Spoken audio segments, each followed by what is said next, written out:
nangyari kay Tanggol ang siyang maging daan para malaman nilang dalawa ni Ramon na sila'y mag-ama.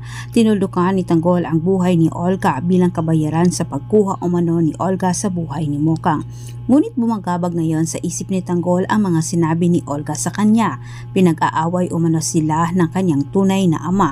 Napag-isip-isip ng mga kaibigan ni Tanggol na maaring hindi nga tunay na anak itong si Tanggol kay Rigor. Napag-isip-isip ng mga kaibigan ni Tanggol na maaring hindi nga siya tunay na anak ni Rigor dahil simula bata pa lang ay hindi umano pinaramdam ni Rigor ang pagmamahal ng ama. Samantala sa kabilang banda, parang natauhan itong si Marites sa kanyang pinagagawa kay Tanggol dahil sa pinatamaang salita siya ni Tinding. Gusto makipag-ayos na ni Marites kay Tanggol at si Ramon din ang kanyang tinawagan para kuno makausap si Tanggol at para makabawi.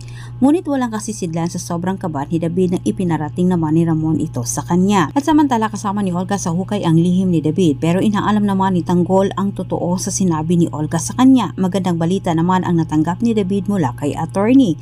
Nailipat na umano sa pangalan ni David ang iilan sa mga ari-arian ni Facundo pero hindi dito kasama ang drug lab at ang pasugalan. Pag-angat ni Tanggol ang siyang pagbagsak naman kay Ramon, humihina ngayon ang bintahan sa mga droga ni Ramon. Nagsilipatan na ang kanilang mga kliyente sa mga kalaban ni Ramon na kung saan ang grupo ni Tanggol. Gustong makilala ni Ramon ang grupo ni Tanggol na hawak umano sa drug lab ni Facundo. Walang kamalay-malay itong si David na si Tanggol ang gustong makilala ni Ramon.